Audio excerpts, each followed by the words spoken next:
All right, so last time we were doing ideal gas law, PV equals nRT, or PV equals capital N times Boltzmann's constant times T.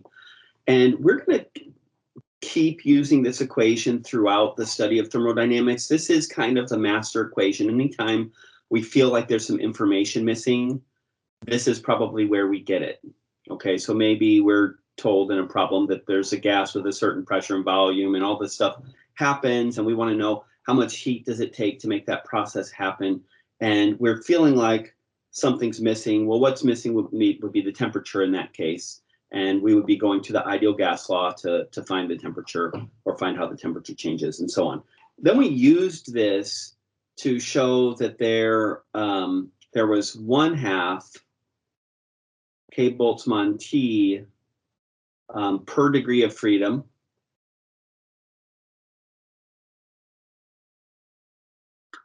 And what this means is that the average kinetic energy of a particle, say a helium atom flying around, would be equal to 3/2 K Boltzmann T, where the 3 is coming because the particle can move in the X, Y, or Z direction. Those are the degrees of freedom. As we go forward, when we start talking about gases in more detail, we're going to discover that if we have a diatomic molecule, it can have extra degrees of freedom because it can also rotate. And so this number 3/2, it's going to change later on, but not now, but just want to tell you, don't get stuck on this number 3 right now. And we use this to find the RMS velocity, which is the square root of 3RT over the molar mass, or the square root of 3 K Boltzmann T over the mass of a single particle. So those are exactly equivalent. It just depends what you know. Most often we know the molar mass, and so we would use the first version. But in certain cases, we may know just the mass of a particle, and then we would use the second form. Today, we're going to just have an introduction to some new stuff. This new material will not be on the contest. So we've been talking about temperature a lot. We haven't really gotten to talk about heat yet. So heat, we use Q for the flow of heat.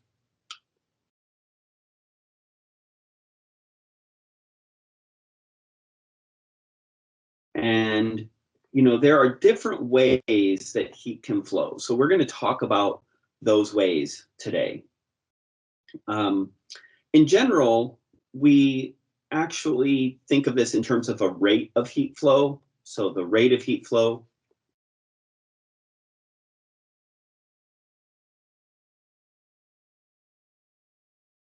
would be delta Q over delta T. So what are the types of things that determine how quickly heat flows from one thing to another? Well, it depends on the mechanism. There are 3 mechanisms for heat flow.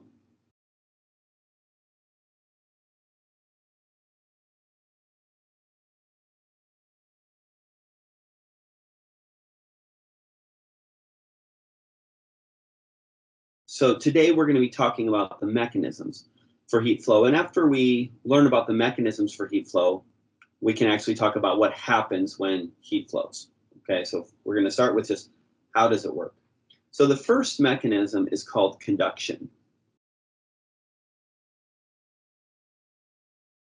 So this is probably the most common mechanism of heat flow. You can think of it this way. Maybe we've got a bar of metal.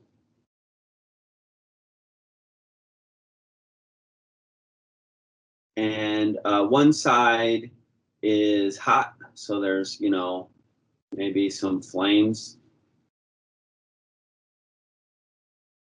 underneath it, and it has a temperature T hot. And the other side, maybe it's sort of sitting, on a block of ice.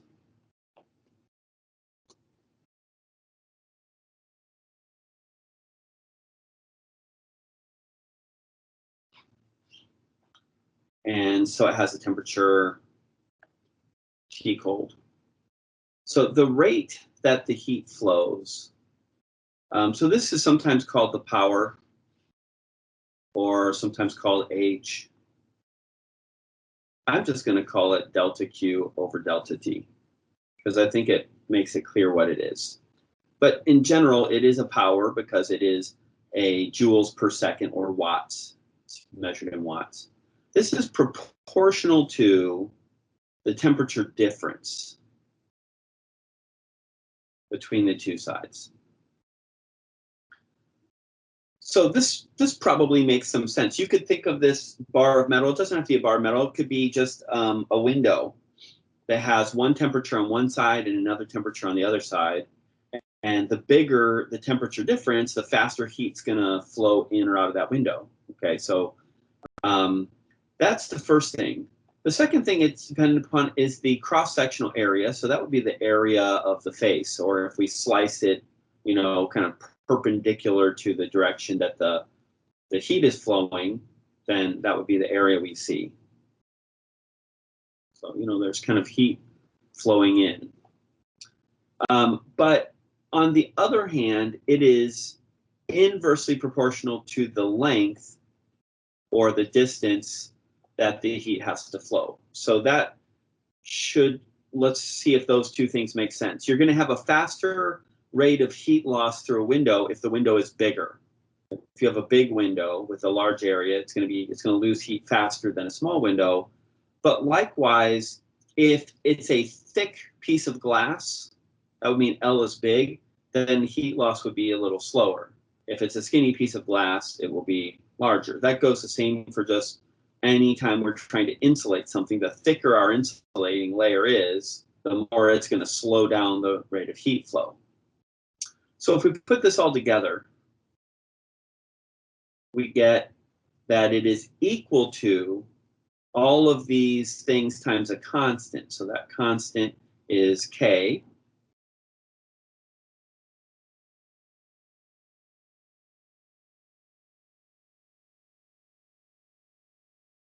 Where the constant K is known as the thermal conductivity.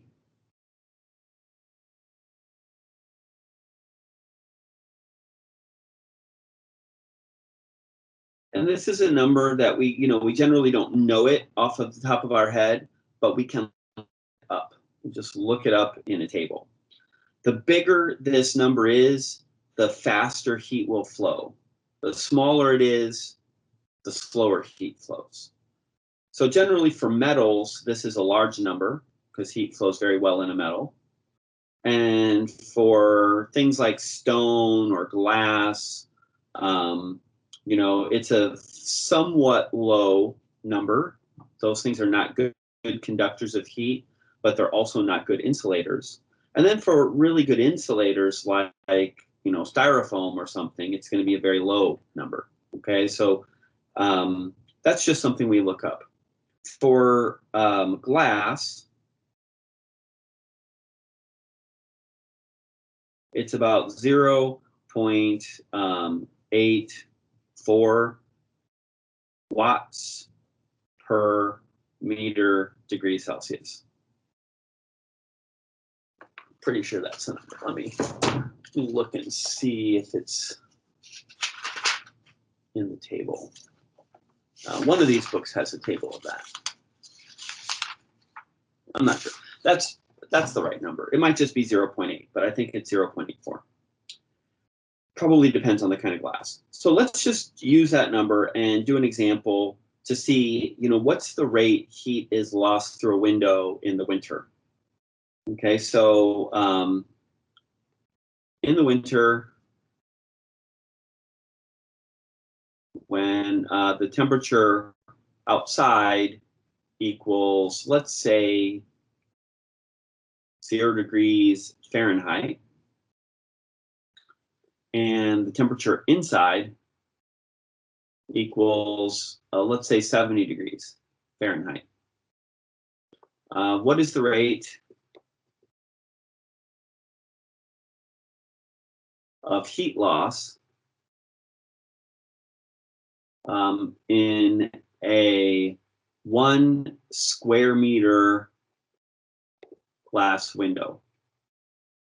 Okay, so 3 feet by 3 feet roughly. So the T hot is that 70 degrees Fahrenheit, but we need to convert it to Celsius.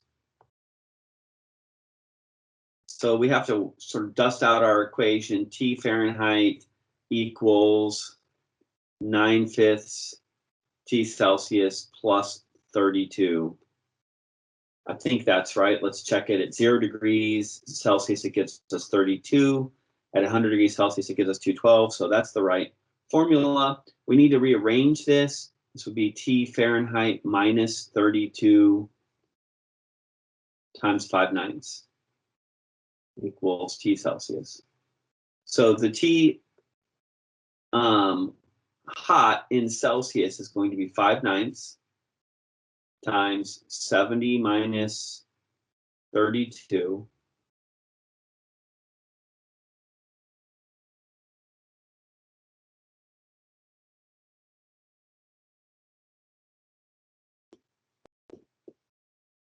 It's 21.1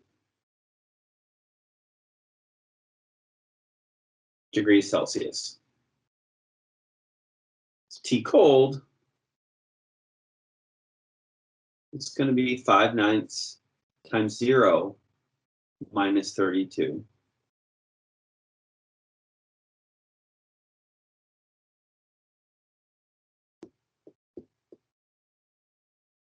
Which is negative 17.8.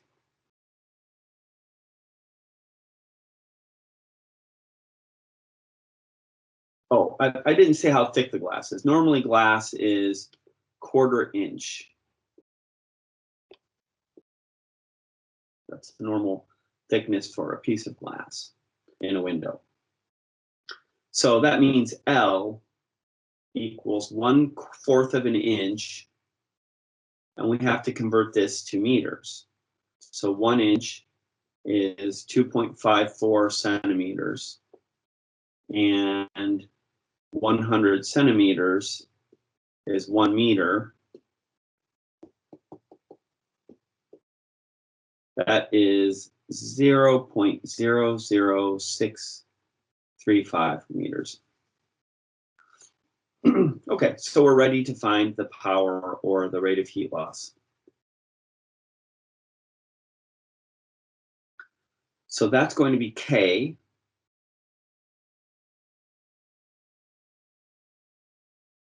times the area. Let's take a look at our formula.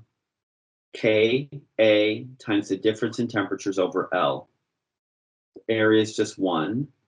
Difference in temperatures, T hot, 21.1 minus T cold, so that's minus a negative 17.8. Make sure you have a minus a negative, so those are actually adding up, over 0.00635. So that's 5,146 watts.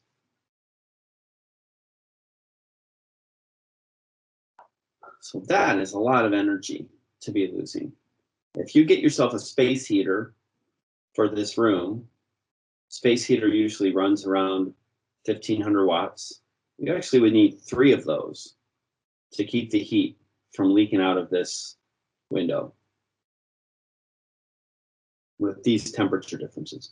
So what's going to happen, of course, is that your space heaters can't keep up with this, and so it just gets cold in your room. It gets colder and colder. You don't actually get 21.1 degrees Celsius in your room. You might only get 15 degrees Celsius. And as the temperature goes down, the rate of heat loss goes down until you get kind of an equilibrium. So just having a sheet of glass, one sheet of glass is really bad. It's not a conductor, it's not a good conductor, but it's definitely not a good insulator.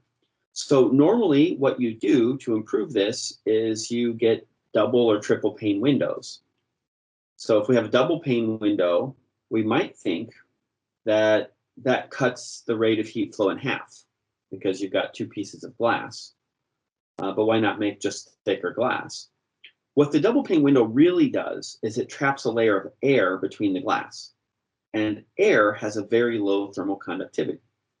So the thermal conductivity for air is 0.00234 watts per meter degree Celsius. So suppose we have just 2 sheets of glass, 1/4-inch glass, with a layer of air between them. And we're going to just figure out the effect of the air and forget about the glass. The glass would help a little bit. But suppose we have an air gap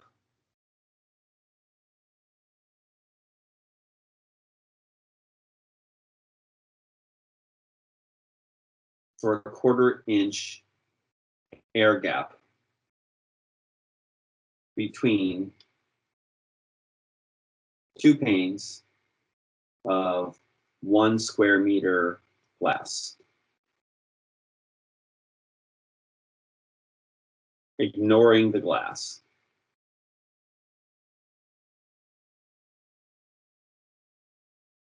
Okay, so if we want to do that, we do the same thing, but we put in the thermal conductivity of the air instead of the glass. So we get 0.00234 times 1 times 21.1 minus a negative 17.8 all over 0.00635. I think maybe I have an extra 0 on my glass. I'm going to look that number up real fast just to make sure on my air that my thermal conductivity is correct. Yeah, it's 1 extra 0. It should just be 0.0234.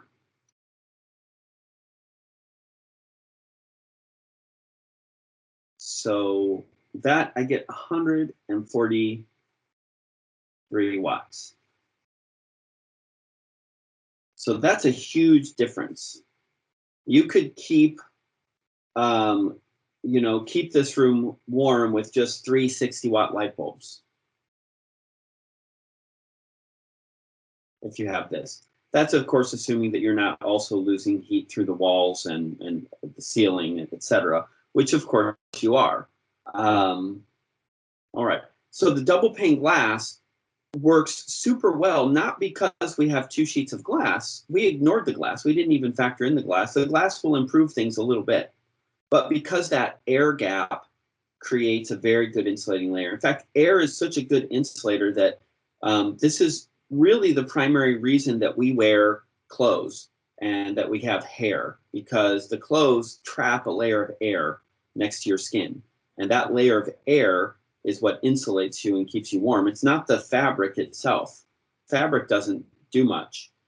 Your hair doesn't do much, but the fact that your hair, it's thick and so it traps air, or say for an animal like a Siberian husky that has a big coat of fur, what the fur is doing is trapping air. And by trapping air, it creates this really good insulating layer. Air is a really good insulator if it's not able to move. If it starts to move, then things change. But when the air's not moving, and it doesn't move if it has a small space, that's why we have a small air gap between the glass. We don't just make a window with 6 inches of air gap, because if we do a 6-inch air gap, the air can move around. It can start sort of spiraling and swirling and actually help speed up the heat flow. But if it's in a small space, it can't move very well, then it acts as an incredibly good insulator. So any questions so far? Corinne? Yeah, so how come so would the equation be differently if we didn't ignore the glass? Like, how do we know what the total energy, or thermal heat is being lost? That's a great question. That's the next thing. I'm going to show you what the formula looks like and offer extra credit for you to prove this formula. Okay, so let's see if we can figure out how it works with layers. Let's rewrite our formula. Delta Q over delta T equals Ka times T hot minus T cold over L. And what we can do is we can multiply this by 1 over K over 1 over K. So I'm just doing a little bit of an algebra trick. 1 over K over 1 over K is just 1, just writing it in a funny way. And what happens if I do that is the K disappears from the top. So we get A times T hot minus T cold over L over K. And this thing, L over K, is known as the R factor. And when you have multiple layers stacked on top of each other, you cannot add the Ks and you cannot add the Ls, but you can add the R factors.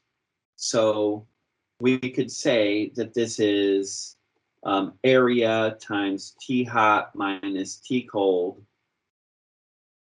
Notice this T hot minus T cold, that's technically a delta T. That's why we want to be, we can just stay with Celsius degrees. And that would be over R. Okay, so it's a different way of thinking about it. The R factor combines the type of material and then the thickness of it. Well, the R factors add up.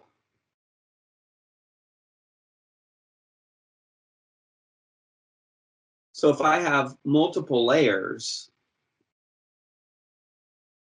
this would be A times T hot minus T cold over R1 plus R2 plus dot, dot, dot.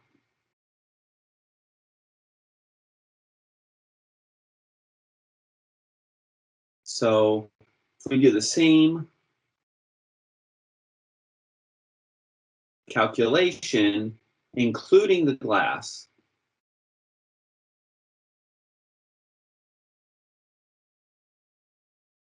we have to find the R for the glass and the R for the air so that we can add them up. So for the glass, that's 0.00635 over 0.84.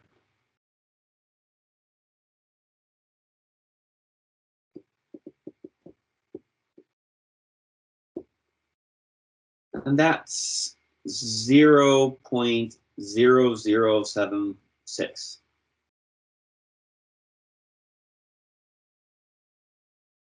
And what are the units of that?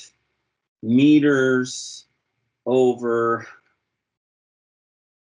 watts per meter degree Celsius gives us meters squared degrees Celsius over watts. It doesn't matter, but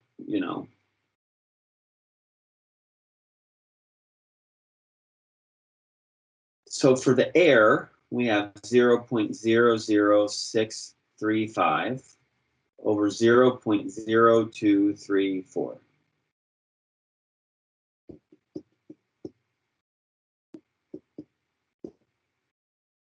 And that's 0.271. Okay, so then in this case, if we want to know the rate of heat flow, we just put the area times the T hot, T 21.1, minus negative 17.8 over, I add up my R values. I have 0.271 for the air plus 0.0076 for the glass, and then times 2 because we have 2 sheets of glass. And that's 135.7.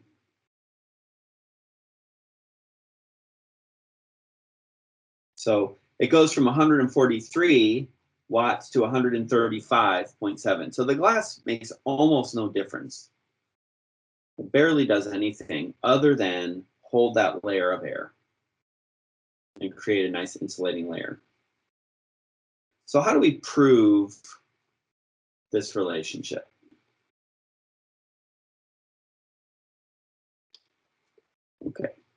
we have an area. We have a T hot over here and a T cold here.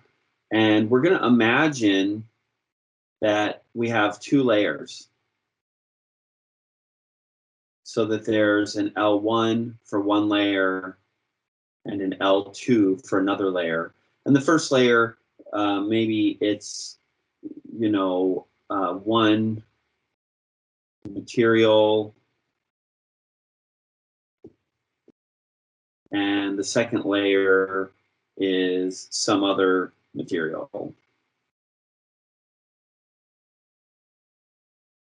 So we have a K1 and a K2. So the way we prove this is by defining the midpoint to have a temperature Tm, T middle. And we say we've got kind of heat flowing in, a delta Q, let's call it HM, delta T. So the heat flowing from the hot temperature to the middle temperature. And then we have a heat delta Q from the middle to the cold temperature. And what we do is we set these equal to each other. We say, after a certain point in time, the rate of heat flow is going to be one number because the heat can't really pile up. So we say delta Q from hot to middle equals delta Q from middle to cold. So you put in your first formula with K1 T hot minus T middle. And you do your next formula with K2 and L2 with T middle minus T cold. So the hot temperature for the second one is the T middle, but the cold temperature for the first one is T middle. And then you rearrange to solve for T middle.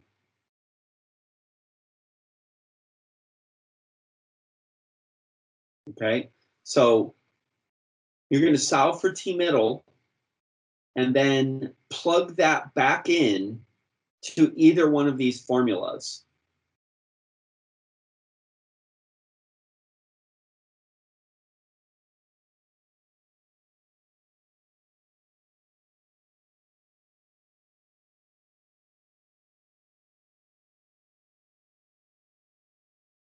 And rearrange to show that that formula, delta Q over delta T, is equal to A times T, T hot minus T cold over R, well, let's say L1 over K1 plus L2 over K2. That's what that's your target. That's what you're trying to get to. So this is a little bit tricky algebra, I'll warn you, but I know you guys like your extra credit. So I was thinking, I kind of was joking the other day, but now I started thinking maybe I'm onto something that with a different class that, students like extra credit so much that if we just said solving global warming was extra credit, and put all of the world's college students, working on it, it'd be solved in like 36 hours. Just say, you get a free degree. Whoever solves global warming, it's, you don't ever have to take a class again. You get your degree. And I think there'd be a flurry of millions of students trying to figure this out. All right, so solve the problem. And that would go for any other problem. All right, so any questions about the extra credit?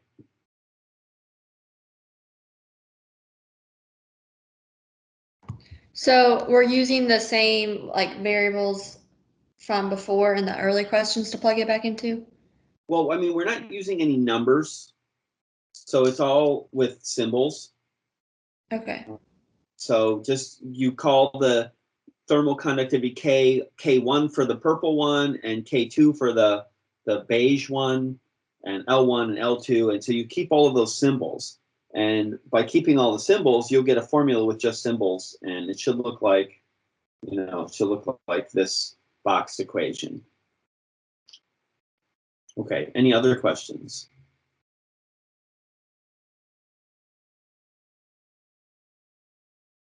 All right, so that's how conductivity works. You've got some homework problems on it, but it doesn't get super complicated. Having a couple layers is as complicated as it gets, and we've seen one of those. But there's other mechanisms of heat transfer. So the second mechanism is called convection.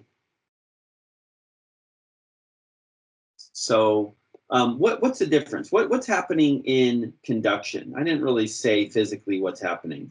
So conduction is what we get typically in a solid material or a fluid that's not moving.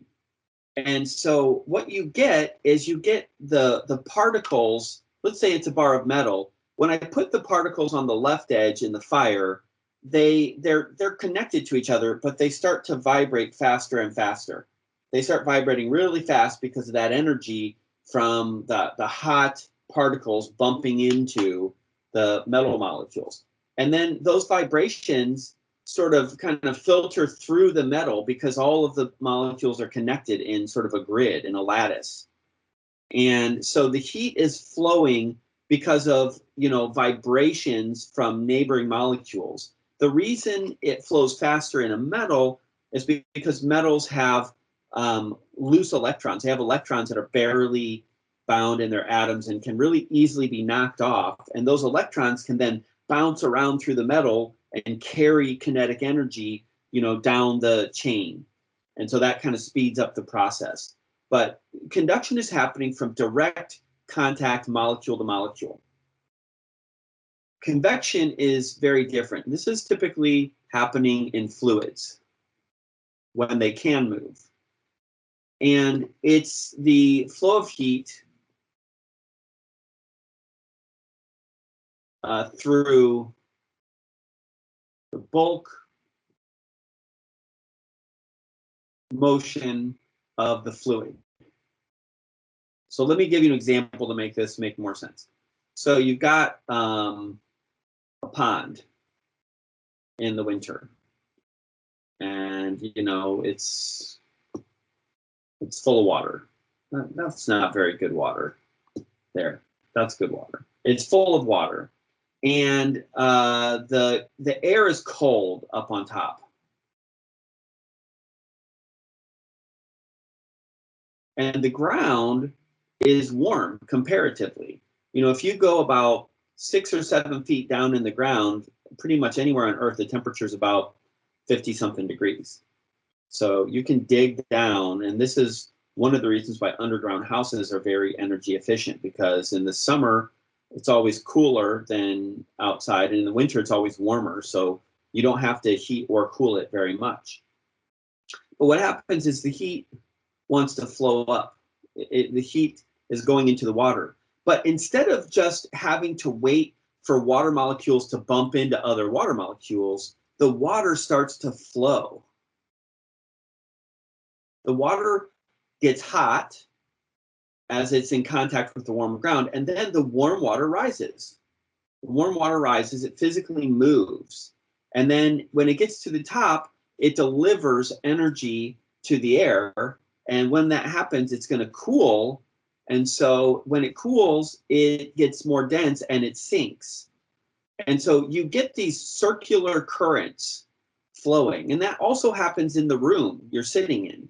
If you've got a window and the window's cold, then the air that's by the window will lose heat to the window. It will give heat to the window. And as that air, let's just think of it, like we've got a window here. As the air gives up heat to the window, it gets colder and more dense, and it kind of drops down.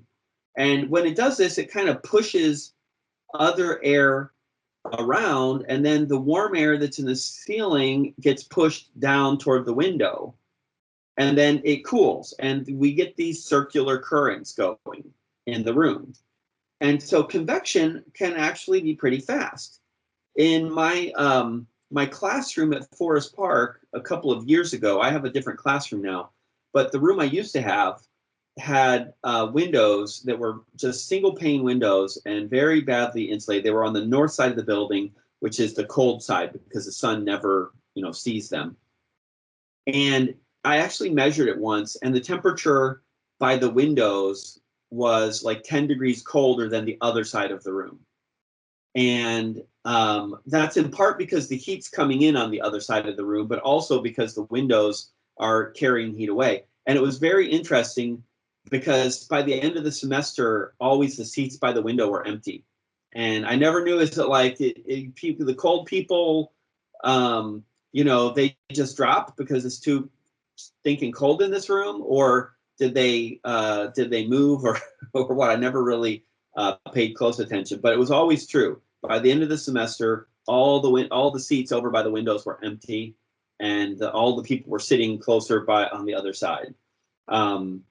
So convection is a little complicated, though. We're not going to do any problems with convection because it has to do with all kinds of stuff like the viscosity of the air and the size of the space and things like that. But just as a concept, if the air can flow, it's no longer a good conductor.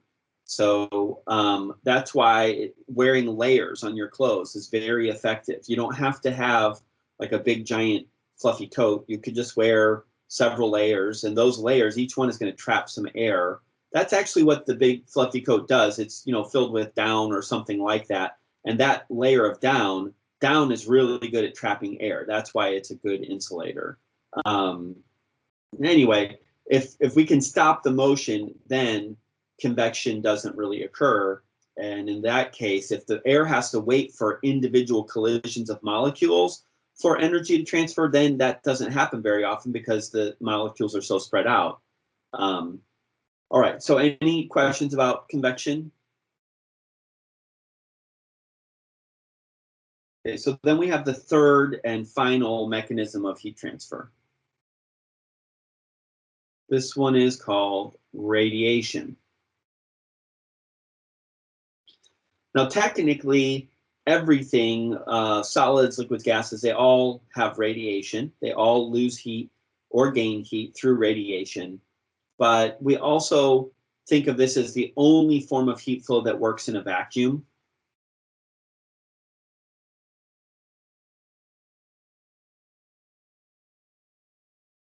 In fact, almost all of the heat on Earth is coming to us from the sun in the form of radiation. So it's really the number one mechanism for heat flow that affects our lives.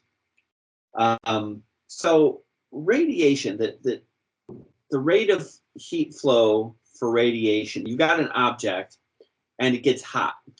And we know this from like the hot coals in a fire or an electric burner on the stove, or when something gets hot, it starts to glow, right? It's glowing visible light. We can see it. But before it's glowing with visible light, it's glowing with infrared light, and we still feel it. Okay, you can feel it if you turn a burner on the stove, if you have an electric burner. Before it starts glowing, you can feel the heat coming off of it. And that is not just hot air rising. That is radiation. That's radiation. You can feel it if your hand is to the side of the burner also, not just above the burner. So this is typically proportional to the temperature to the fourth power of the object, and that's on the Kelvin scale. And it's proportional to the surface area. Okay, so the area, this is not a cross-sectional area, this is the total surface area. And it's proportional to a number called the emissivity. Some books use an E, some books use the Greek letter epsilon, and I'm not sure, I don't think it's uniform through our books, but it's called the emissivity. And it's a number from 0 to 1 that characterizes how good of an emitter and absorber of light something is. So emission of light and absorption of light are the same thing. It's the same process. It's happening at the atomic level with the electrons. If the electrons are good at absorbing certain frequencies of light, then they also will emit those frequencies of light. So the light comes in, it hits the electron, it goes up in energy level, goes up to a higher shell, it absorbs the energy and goes up to a higher energy level. And then later on, it's going to drop back down to its ground state, and it's going to give off that light again. It's going to give off that energy. So whatever is good at emitting light is also good at absorbing light. On the other hand, some things are very bad at absorbing light. They're also bad at emitting light. So the formula then for radiation is just a constant. I'll talk about this constant in a minute, but it's the Greek letter sigma. It's like an O with a little hat. Sigma A E times T to the fourth. So this constant is known as the Stefan Boltzmann constant. And it's equal to 5.67 times 10 to the minus 8 watts per meter squared Kelvin to the fourth. So the emissivity, it's equal to 1 for a perfect emitter slash absorber of light. So this may sound counterintuitive, but this is known as a black body.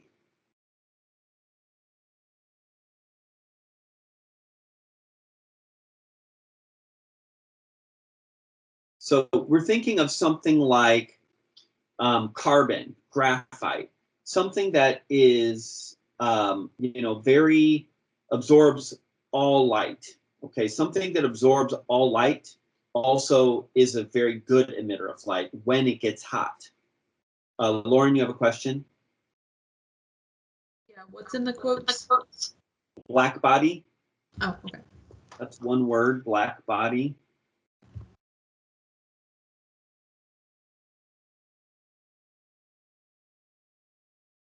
So again, think of like carbon, a piece of charcoal.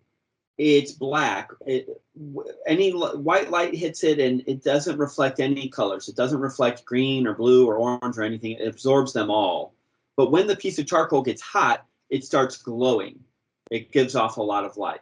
So it's giving off light all the time that we cannot see, not in the visible spectrum. So again, it sounds counterintuitive because we are focused on the visible spectrum. But for humans, the emissivity of our skin, and this is interestingly doesn't really depend on our skin color. It's always around 0.96, 0.97 in that ballpark. It's close to a perfect black body. So our skin is very good at absorbing and emitting light when you consider the whole spectrum of all light, including infrared and ultraviolet. So on the other hand, E equals 0 for a perfect mirror. So a mirror perfectly reflects light, and therefore it does not absorb light. And because it doesn't absorb light, it also doesn't emit light. So again, that may feel backward to you. A mirror is bright and shiny, but that's because it's reflecting light. It doesn't emit light. If you go into a perfectly dark room and make a mirror hot, it never really glows. But if you take a piece of, coal and heat it up in a dark room, it will start to glow very efficiently. So let's just compute. Let's compute for a human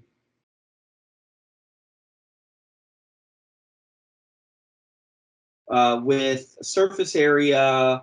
Of course, obviously humans differ. There's very large humans and very small humans. I'm just going to say surface area of about 1.5 square meters. So this would be if you would take all of your clothes and sort of cut the seams and lay the fabric out and see what kind of area, you know, how many square meters of fabric it takes to generate your clothing. That would be close to your surface area. And we'll just call the emissivity about 1, because it's close to 1 for humans. What is the rate of heat loss for the human, for him or her? So we use this formula. The rate of heat loss is sigma, that's 5.67 times 10 to the minus 8 times the area, which is 1.5, times the emissivity, which we're just going to put it in as 1. This is normally given to you in problems. It either says it's a perfect black body, which means E equals 1, or it gives you a number for E. And then the temperature, what's the temperature for humans? Do you guys remember what the temperature for what humans' body temperature is in Celsius?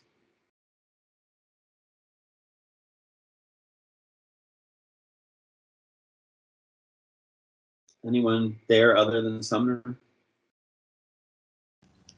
I mean, Fahrenheit's like 97.3. Okay, so let's do that. Let's change that to Celsius.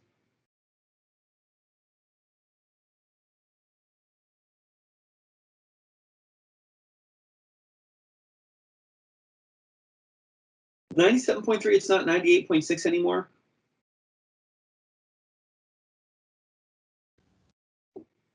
Yeah, 98.6. Yeah. Oh, okay.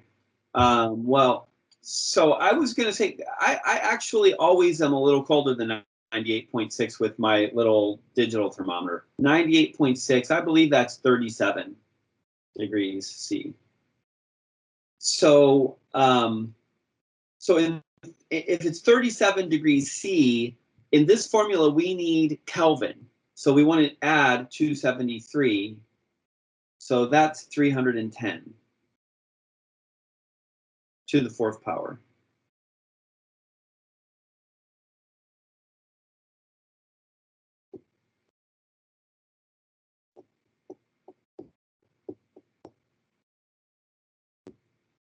I get 785 watts.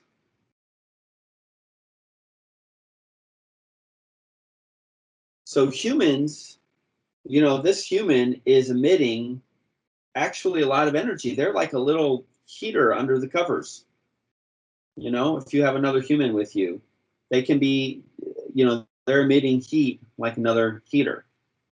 However, all the time that you're emitting this energy, you're also absorbing energy from your environment.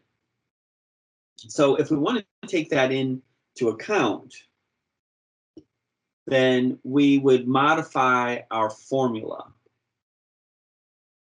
It would be sigma A E T to the 4th minus sigma A E temperature of your environment to the 4th. So what I'm doing is this is the rate that you emit or lose energy. And this is the rate that you absorb or gain energy. So if we put these together, we get sigma AE times T to the 4th minus T environment to the 4th.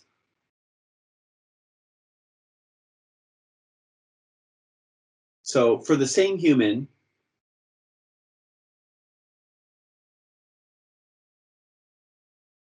in a room at, let's say, 70 degrees Fahrenheit, what is the net rate of heat loss. So I picked 70 degrees Fahrenheit because we already worked out that that's 21.1 degrees Celsius. In a previous example, that will save us time on our math. And 21.1 degrees Celsius, we add 273, that's 294.1 Kelvin. So we can work this out.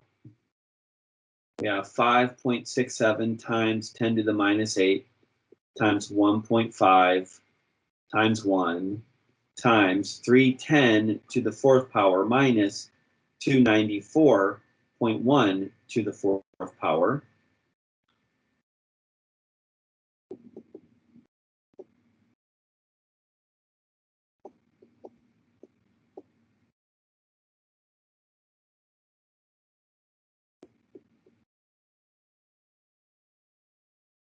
That's only 150 watts.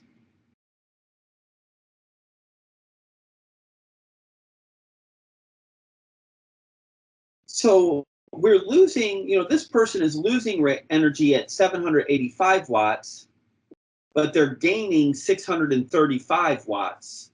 And so the net is that they just have a small heat loss.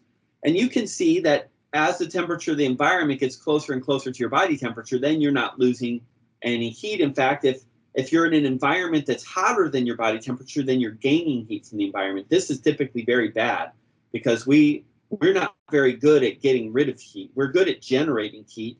Where's this energy coming from? It's coming from eating food. We eat food and we have a little oven burning that food like a coal oven, burning the food and generating heat and other forms of energy. And that's to counteract the energy we're losing. So we're mammals, we're warm-blooded. We always have to have internal combustion going on to keep ourselves warm. And we're good at that. What we're not so good at is cooling ourselves off once the temperature outside of us is hotter than our body temperature. So we can cool ourselves off. We sweat and the sweat evaporates and that evaporation takes energy away, but it's not very good compared to, how good we are at generating heat. Lizards, reptiles, they don't generate their own heat at all. So they're really good at absorbing energy. They just lay in the sun and they absorb this energy. And they're emitting energy at the same time. Their body temperature goes up and down really dramatically throughout the course of the day. There's a really cool, I think it was like old Planet Earth or something, where there are these iguanas, marine iguanas on the Galapagos Islands, and they dive into the ocean and try to catch fish, and they sort of film them with thermal cameras, so you could see their body temperatures, like when they're hot, it's red, and when they're cold, it's blue. And so they would, these things lay on the rocks, they get sort of supercharged with energy, they get really hot, and then they dive into the ocean, and they've got maybe 2 minutes in the water before their temperature gets too cold so they can't move anymore. So they go in, they try to catch a fish, and then they get out, and they climb out, and when they climb out, their body's blue in this thermal image, and they're really cold. They just barely can creep out, and then they lay on the rock, and over the next couple minutes, their body temperature goes back up to red, and then they're ready to jump in again. It's cool video footage. If you haven't seen that, you should check it out. But that's because of this. They're always changing their body temperature to come into equilibrium with the rate that they're gaining or losing energy versus the temperature of their environment. So their environment is not as hot as the sunlight. The sunlight's really pounding the energy down on them, and so they absorb a lot from the sun, and then they go into the water and they start losing it. All right, so that is how radiation works.